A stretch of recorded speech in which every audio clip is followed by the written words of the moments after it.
te rappelles la forêt de l'étrange? La forêt de quoi? Over the Garden Wall. Ça a une VF? Bien sûr que ça a une VF. C'est même Renan Luce qui joue l'un des deux personnages principaux. Ça avait fait son petit effet sur les réseaux sociaux quand ça a été annoncé. Pour cause, la forêt de l'étrange, tous ceux qui l'ont vu aiment. L'ambiance onirique, à mi-chemin entre le mignon et l'angoissant, la poésie qui s'en dégage, les thèmes abordés, empruntés aux contes d'un peu partout, l'émotion véhiculée, elle a tout pour elle. Et pourtant, 8 ans plus tard, plus personne ne semble s'en rappeler. Et ça, c'est scandaleux. Il faut bien qu'on serve à quelque chose. Nous avons découvert cette série grâce à Pralinus, que nous ne remercierons jamais assez pour ça d'ailleurs, à une époque proche de sa sortie où il n'en existait pas de VF. C'est pour ça que je n'ai retenu que le titre en VO et que je ne l'identifie jamais quand on y fait allusion sous son titre français. Je me plaindrais bien du décalage entre le titre de la VO et celui de la VF, mais bon, à côté, il y a des gens qui ont trouvé le moyen de traduire Duck Dodgers par Canard Petit Malin. C'est une série très courte, 10 épisodes de 11 minutes générique inclus, ce qui donne bout à bout un film de moins de 2 heures, mais malgré sa petite taille, cette série est marquante à plus d'un titre. Déjà peut-être à cause de son caractère pionnier. Elle est une des premières à avoir amorcé cette tendance d'aujourd'hui de raconter des histoires à peu près sérieuses avec un dessin plutôt cartoonesque et une ambiance musicale très identifiable. La forêt de l'étrange date de 2014 et je n'ai pas souvenir d'une série de ce style qui daterait d'avant 2013. Enfin, si on ne compte pas le Clone Wars de Tartakovsky qui date de 2003. Rien à voir. Clone Wars, c'est des épisodes de 3 minutes dont l'objectif est plus de décrire que de raconter. Même en acceptant de considérer ce qui s'y passe comme des événements, il s'en passe jamais plus d'un par épisode. Puis c'est une série écrite pour développer certains aspects d'un univers déjà existant. C'est pas du tout la même démarche. Si tu cherches l'époque à laquelle est née la tendance qui a fait naître Steven Universe, Gravity Falls et plus tard la nouvelle série She-Ra ainsi que d'autres séries qu'on ne connaît pas du tout, c'est vraiment plutôt dans la période de la forêt de l'étrange qu'il faut chercher. De toute façon, si la forêt de l'étrange est si marquante, ce n'est pas uniquement à cause de son caractère pionnier. C'est aussi parce que peu d'œuvres ont réussi à exploiter aussi bien ce format depuis. Même de très bonnes séries comme Steven Universe ne sont pas parvenues à reproduire ce niveau de cohésion, d'unité, de complétude qu'a la forêt de l'étrange. Sans doute pour une raison très simple. La forêt de l'étrange s'est contentée de durer 10 épisodes d'une dizaine de minutes. C'est court, c'est concis, c'est simple et c'est efficace. Comme tu l'as dit, 100-110 minutes, c'est la taille d'un long métrage, et comme la série est à suivre, on pourrait être tenté de vous dire de regarder tout ça comme un film et pas comme une série.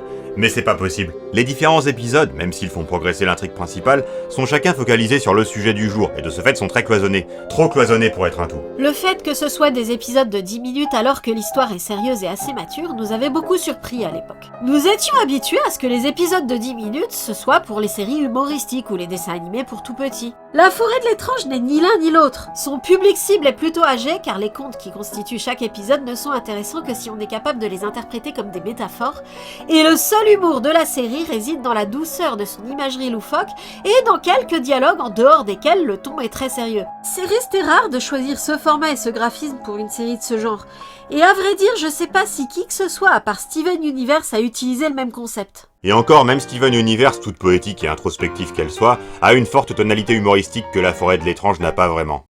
Je rectifie. C'est pas que la forêt de l'étrange ne contient pas d'humour, en fait elle en contient. C'est simplement que Steven Universe justifie sa simplicité par sa tonalité humoristique. La forêt de l'étrange justifie cette même simplicité par son style onirique que tu mentionnais. Ça c'est pour l'humour. Le format de 10 minutes, totalement commun avec Steven Universe, lui, fait que les histoires font brève anecdote qui fait avancer sur un détail plus qu'épisode. Et ce format se justifie vu que l'enjeu est juste de permettre aux personnages principaux d'évoluer psychologiquement jusqu'à ce Alors, je sais que pour toi l'enjeu a paru évident dès le début, mais est-ce qu'on doit vraiment spoiler la fin dès maintenant ? Ben on aura du mal à ne pas le faire, ne serait-ce que parce qu'il faudra bien comparer cette série aux autres œuvres du même style pour expliquer pourquoi elle est dans le haut du panier de ce qui se fait dans le genre. Ok, de toute façon, vous l'aurez compris à partir du moment où Chouki a dit que c'était une série onirique, on est dans Alice au Pays des Merveilles. Mieux qu'Alice au Pays des Merveilles. Alice au Pays des Merveilles, ça me foutait les jetons quand j'étais petite, et ça me barbait quand j'étais grande. Ici, c'est Alice au Pays des Merveilles, la bonne version. Déjà parce que les péripéties ne sont pas juste une série d'événements incongrus qui s'enchaînent pour permettre à Alice d'explorer ce qu'est la folie et lui faire comprendre qu'elle ne peut être sûre de rien, même pas de sa propre raison. Non, chaque événement qui se produit permet vraiment à l'équivalent d'Alice de comprendre quelque chose qui est peut-être du même ordre que ce que comprend Alice au cours de ses propres aventures, mais plus précis, plus utile, plus constructif sur le long terme.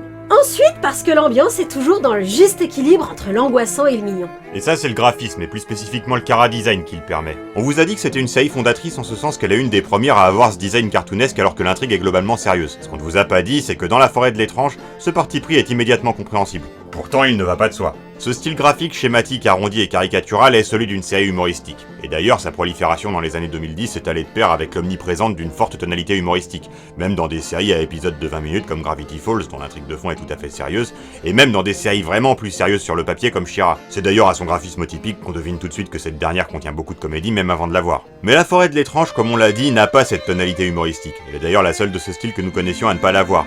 Or, son graphisme paraît tout de même naturel pour ce qu'elle a à proposer. Il est évident que ce choix était celui qu'il fallait pour retranscrire le plus efficacement possible ce côté féerique et monstrueux en même temps que son univers essaye de véhiculer. Résultat, la principale chose dont on se souvienne longtemps après concernant cette série, c'est que c'est beau. Je ne parle pas juste de l'esthétique visuelle. L'histoire est belle. Les thèmes sont beaux. La série est touchante, elle fait pleurer et attendrir, elle fait passer par toute une palette d'émotions, et ce, sans savoir à trop en faire. Si je devais résumer en peu de mots ce qui marche, je dirais que cette série n'a pas d'ambition aussi grande qu'un Steven Universe, mais qu'elle sait se montrer à la hauteur de l'ambition qu'elle a. Car cette ambition, c'est surtout de raconter une jolie histoire. Ça peut sembler une ambition modeste quand on compare à celle que manifestent les Steven Universe ou les Gravity Falls, mais c'est surtout une ambition primordiale. Toute fiction devrait d'abord avoir pour but de raconter une jolie histoire. Ça n'interdit pas de vouloir être original, complexe, profond ou d'aborder des thèmes très importants ou inédits, mais ces autres ambitions devraient être subordonnées à celle-là. Une jolie histoire suffit en soi à faire une bonne série. L'originalité, la complexité, la profondeur et les thèmes importants, eux, ne suffisent pas s'ils ne sont pas portés par une belle histoire. Cela dit, cette qualité fondamentale d'être une jolie histoire est une qualité ingrate, et d'ailleurs tu as un peu dit pourquoi. J'avais bien aimé la série lors de notre premier visionnage, mais quelques années après, je n'en avais retenu que la substantifique moelle, alors que j'ai retenu beaucoup plus de détails de séries que nous n'avons pas du tout aimées. Le fait que l'ambition soit simple justifie le chara-design simple.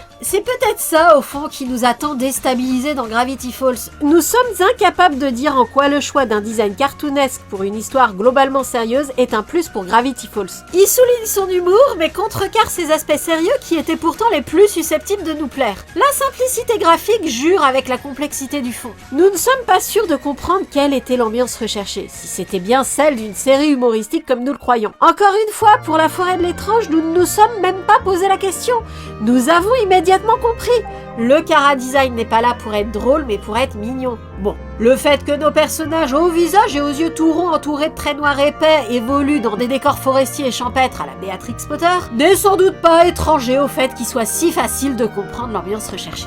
La structure aide aussi. Après un épisode 1 qui campe rapidement et efficacement la situation de base, on enchaîne sur un épisode halloweenesque destiné à donner le ton. L'intrigue principale, s'il y en a une, ne réavancera pas avant la fin de cet épisode, histoire de bien laisser le temps aux héros et aux spectateurs de constater dans quel type de délire on est, en parfait équilibre entre le féerique et le monstrueux. Bref, nos héros sont Wirth et Greg, un adolescent très angoissé et son petit frère jovial et insouciant, accompagnés de leur grenouille de compagnie à laquelle ils n'ont pas encore réussi à trouver de nom. Retenez ce détail, c'est plus important que ça en a l'air. Qui se sont perdus dans une forêt étrange et dangereuse puisqu'elle est hantée par une mystérieuse créature appelée la Bête qui se nourrit, dit-on, des voyageurs égarés et cherche le chemin pour rentrer chez eux. Vu qu'aucun des autochtones qu'ils croisent ne leur pose la question, on ne saura pas avant la fin de la série comment ils sont arrivés là, ni pourquoi ils sont si étrangement vêtus. À la place, on apprendra que Greg est persuadé que dans la vie, il faut tendre la main à tout le monde et consacrer son énergie à rendre les gens heureux. Et que Wirth, lui, est persuadé que le monde lui est hostile et que de toute façon, il n'y a pas grand-chose d'intéressant chez lui que les gens pourraient apprécier. D'ailleurs, il cache le moindre trait de sa personnalité pour être sûr qu'on ne se moque pas de lui.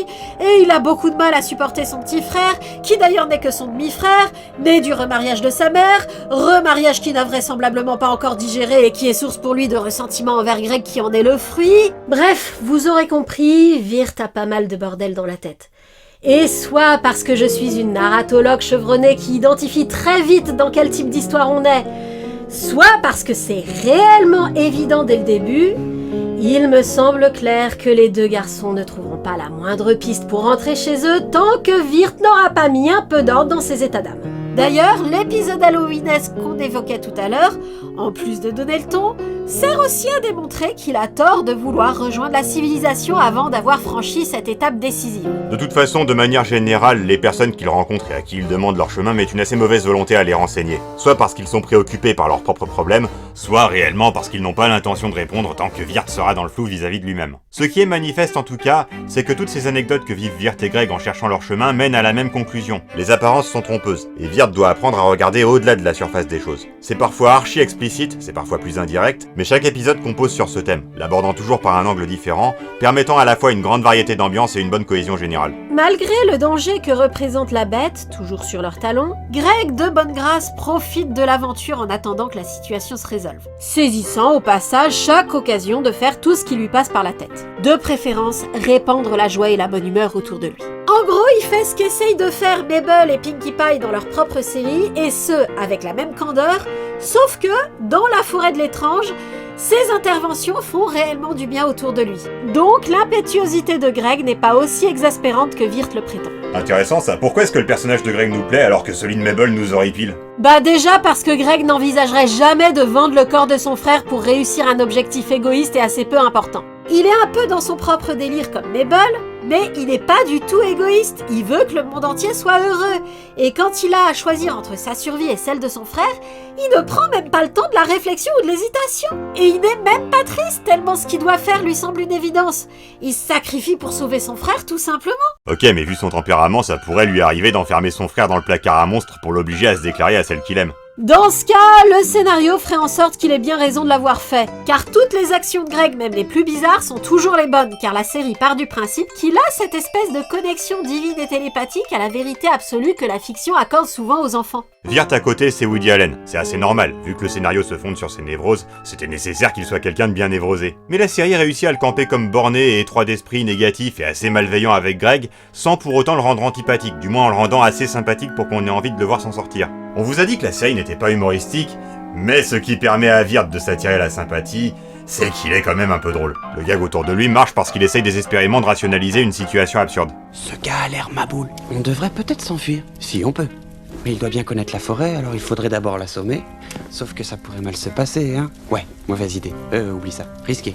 Ok. Ce qui marche surtout, c'est qu'il est intelligent. Son intelligence est décalée dans la forêt de l'étrange, où les règles ne sont pas les mêmes que celles de la vie de tous les jours. Mais il ne fait et ne dit que les choses que le spectateur ferait ou dirait à sa place. À part son excessive agressivité envers son frère, qu'on peut quand même comprendre vu le caractère un peu hyperactif de ce dernier, il ne fait rien de répréhensible. Greg est gentil et Wirt est intelligent. Rien ne vient contredire cette impression, donc leurs personnages fonctionnent en dépit de leurs travers respectifs. La négativité de Wirt a même une vertu supplémentaire, c'est que lorsque Greg fait le fou, Wirt ne fait pas beaucoup d'efforts pour le convaincre d'arrêter, trop emmuré qu'il est dans sa névrose. Ça contribue à rendre le comportement de Greg acceptable. On ne lui explique pas grand-chose, donc il agit comme quelqu'un à qui on n'a pas expliqué grand-chose. Greg, pourquoi t'as fait ça? C'était ton plan, tu te rappelles, de l'assommer. Non, mauvaise idée, je t'avais dit d'oublier cette idée. Alors, nous parlons de la forêt de l'étrange pour désigner l'endroit où sont égarés les héros.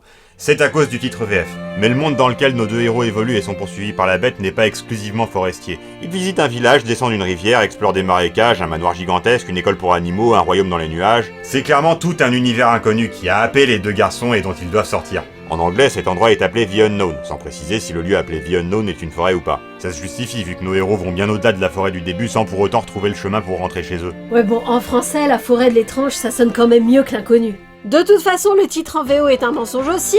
Le mur que les deux garçons ont à franchir pour se retrouver dans cet univers n'est pas le mur d'un jardin, mais le mur d'un... C'est peut-être pas très important, mais ne spoil pas ça.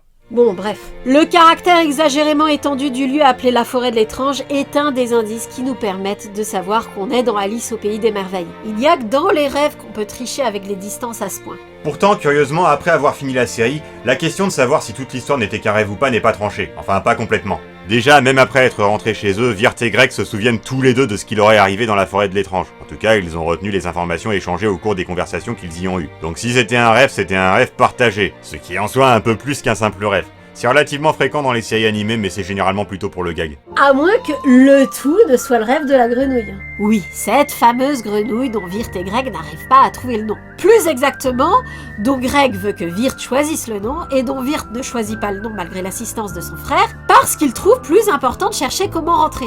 Là encore, je sais pas si c'est flagrant ou si c'est parce que je suis une narratologue chevronnée, mais il m'a très vite paru évident que cette histoire de nom cristallisait le malaise qu'il y a entre les deux frères et que les deux garçons seraient délivrés dès que Wirt se déciderait à nommer cette grenouille. Bref, cette grenouille, qui à première vue n'est qu'une mascotte, est un élément central de l'intrigue de la série. Donc il ne serait pas incongru de penser que c'est lui le rêveur qui rêve toute cette histoire.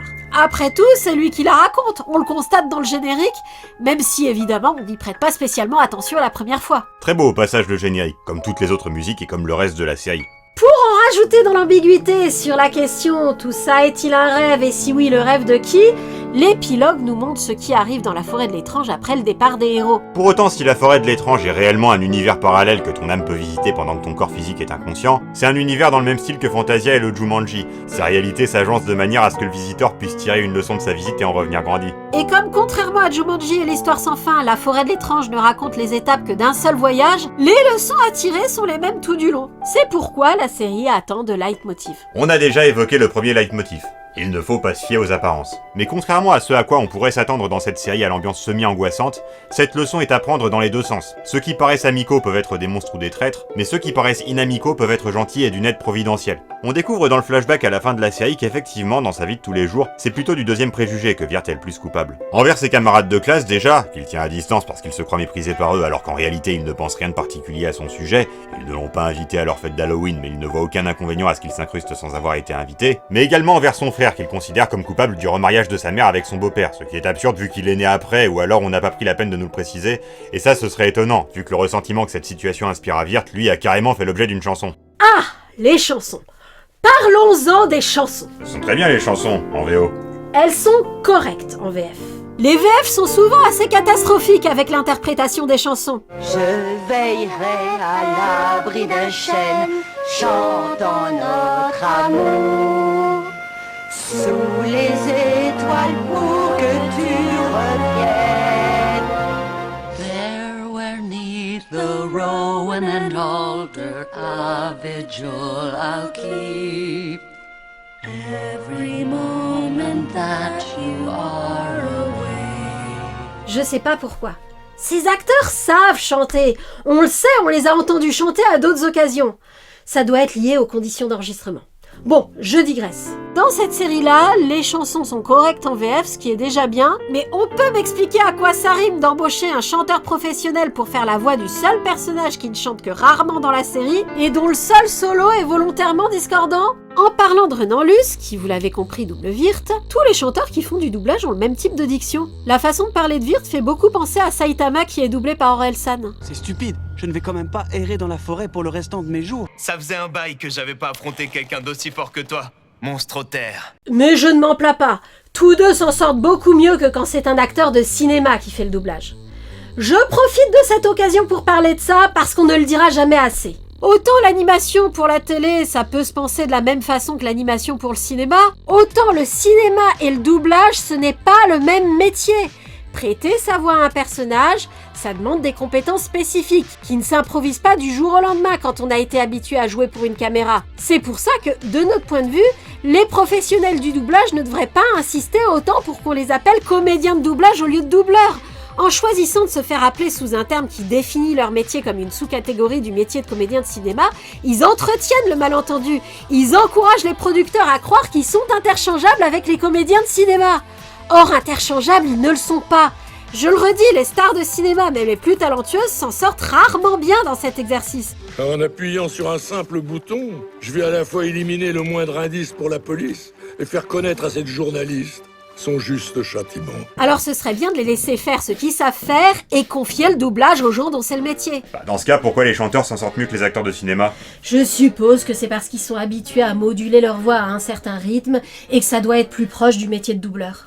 Du coup, je vais revenir au solo de Wirth, si tu permets. S'il est discordant, c'est parce que Wirth est tenu d'improviser une chanson pour définir ce qu'il est et qu'il n'y parvient pas. C'est l'autre leitmotiv, on en a déjà un peu parlé aussi. Wirth refuse d'admettre ou d'avouer qu'il a une personnalité. Pour lui en faire manifester une, il faut le vexer. Oui, parce que les préjugés qu'il a, il ne les a pas qu'envers ses camarades, il les a aussi envers lui-même. Comme on a dit quand on l'a présenté, il est persuadé que ce qu'il est au plus profond de lui-même est ridicule.